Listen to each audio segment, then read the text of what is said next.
Opium cultivation in Afghanistan has jumped 32% over the previous year, according to a new report by the United Nations Office on Drugs and Crime.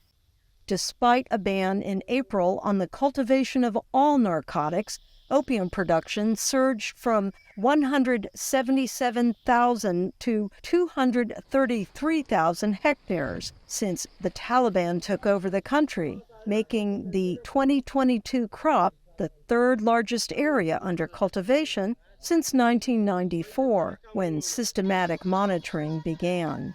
A huge jump, even though the UN reported that opium production was down 10% from 2021 because of the drought. The Taliban's Interior Ministry rejected the report. We completely reject this report. It is a baseless report. The Islamic Emirate leadership pays special attention to the narcotics matter.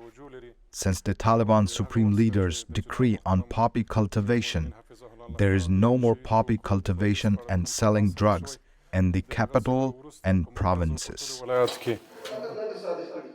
The Taliban says they have succeeded in outlawing the substance, but according to the UN, opium farmers' income increased from $425 million in 2021 to a record $1.4 billion in 2022. Kabul residents welcome the UN study and want restrictions on drug use and trafficking. I think the increase in poppy cultivation is more than 32%.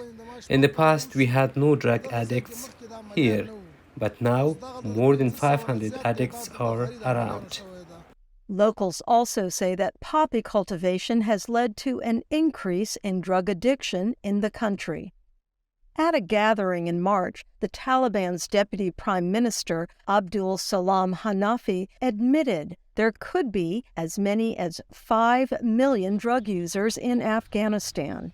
And while that number exceeds 2015 estimates by 1.5 million or more, treatment resources are down due to cuts in international funding. Since the Taliban assumed power, drug treatment facilities and therapies have been cut in half.